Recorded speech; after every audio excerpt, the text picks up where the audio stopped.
Olá, amigos da Compliance School. Hoje temos a honra de receber a doutora Fábia Lubiesca, advogada há mais de 15 anos, com experiência profissional em departamentos jurídicos internos de empresa, como em escritórios de advocacia.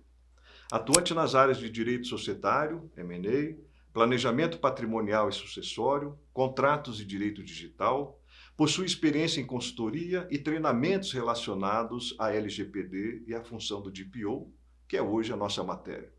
Seja bem-vinda, doutora Flávia, e espero que a gente aproveite bem esse bate-papo. Obrigada, vamos lá.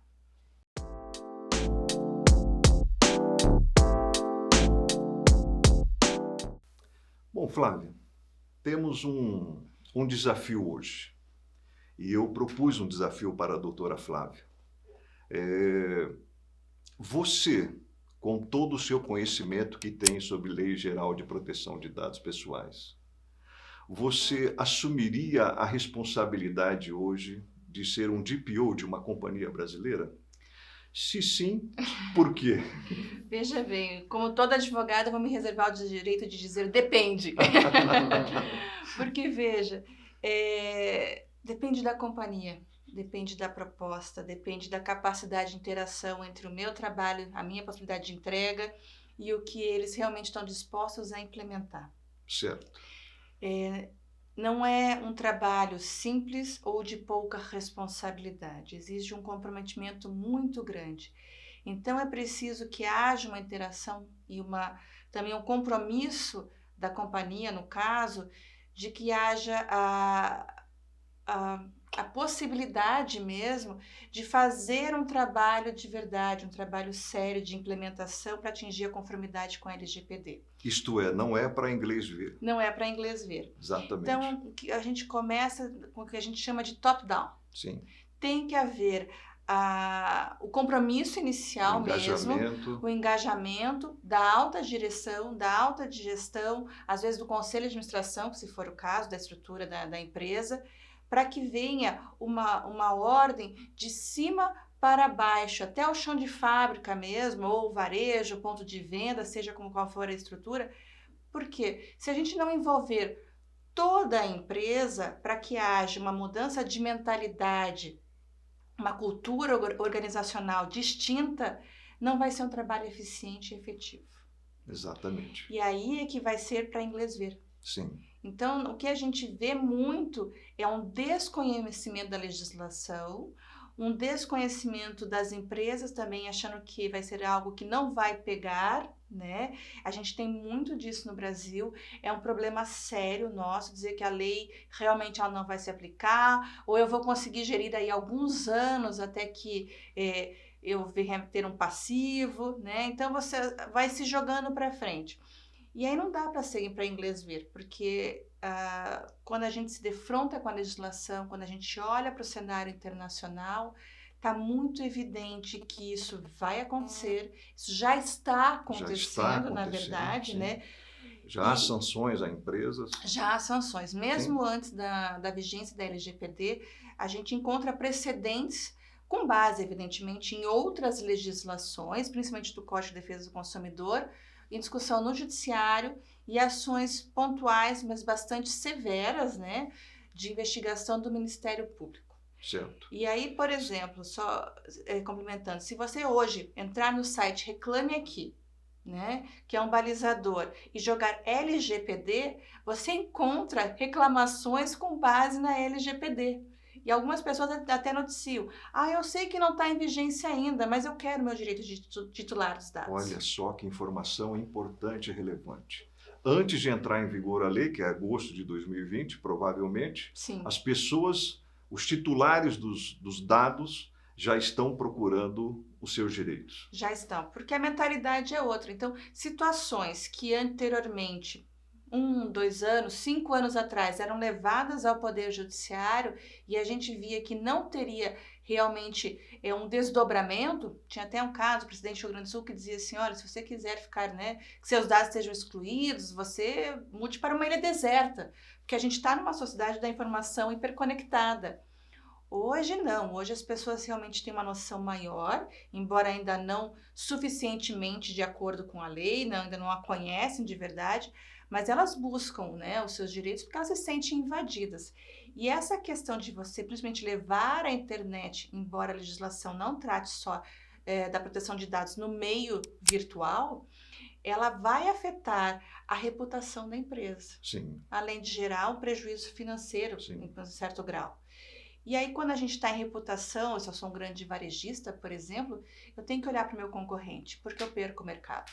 Então, exatamente. são relações comerciais muito sérias afetadas. Exatamente. Nós estamos bastante preocupados porque a gente tem acompanhado o movimento do compliance. Então, as organizações elas estão fazendo assim, né, para se adaptar à nova realidade do programa de integridade, do programa de compliance. Chama a exemplo do gerente de RH, que pode ser evidentemente uma pessoa muito competente, e o nomeia a partir de uma certa data, a partir de hoje, né, você vai ser o compliance officer da companhia, além de ser o gerente de RH. Você acredita que que vão se adaptar ou construir cenários como esse para nomear um DPO? Vão trazer o analista de TI, vão falar, a partir de hoje você é o DPO?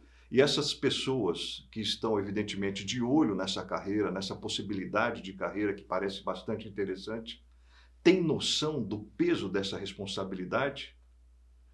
O que acontece? A legislação hoje, na forma como ela está promulgada, ela estabelece a obrigatoriedade do controlador nomear, e isso quer dizer também identificar quem vai ser o seu DPO. Nome e Então, CPF.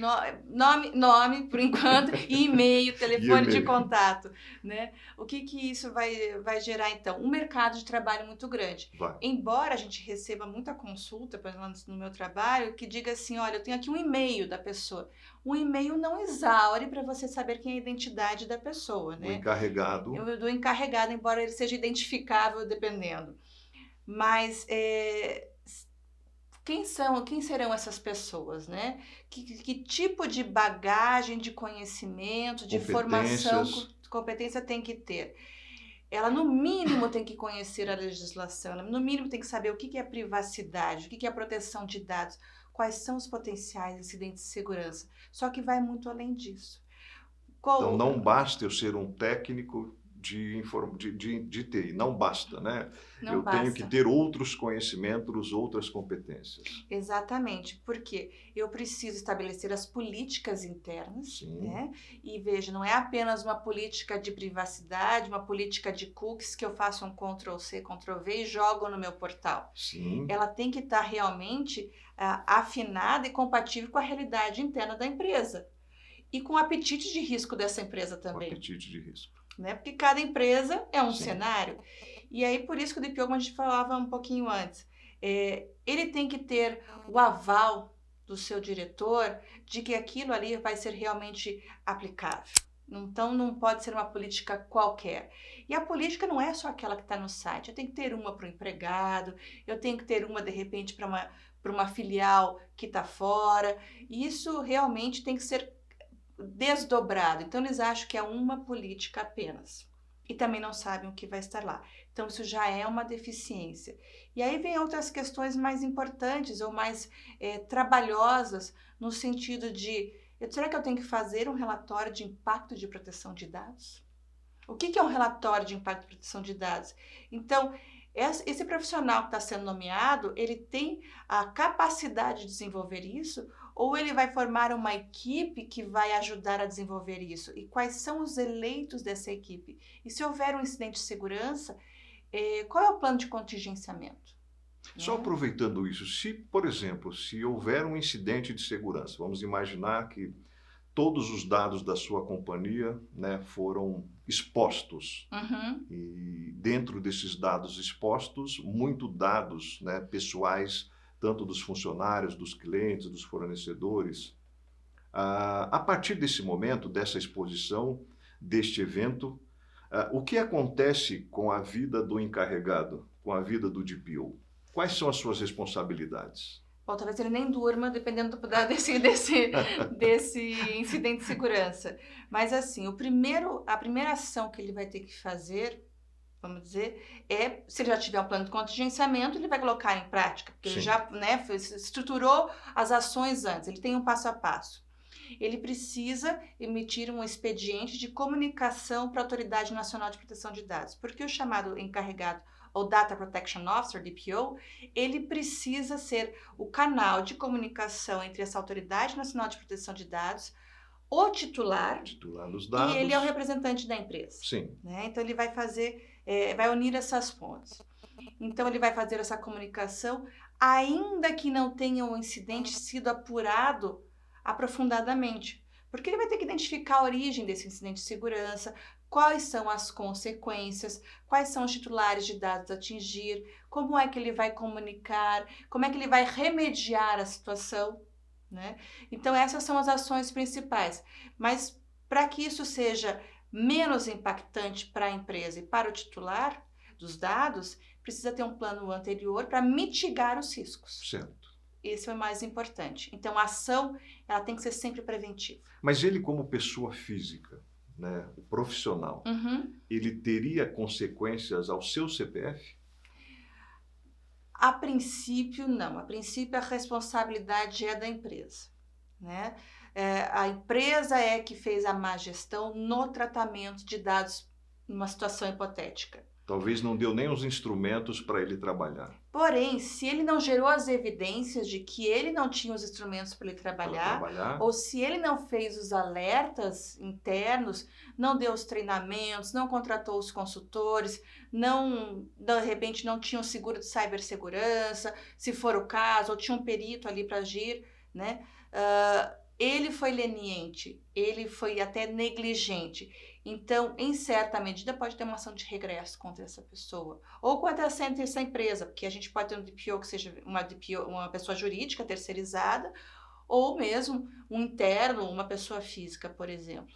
Então, poderá vir a responder se for comprovado que a conduta dele não foi compatível, adequada ao trabalho que ele deveria ter desempenhado.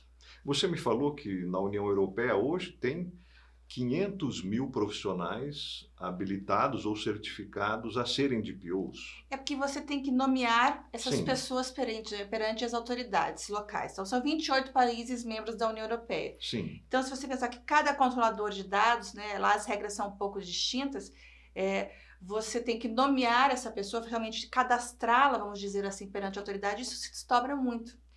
E no mercado brasileiro, a gente espera também um volume de contratações muito grandes. Então, há mercado, você tem que se capacitar, porque vão ter várias oportunidades, isso é fato.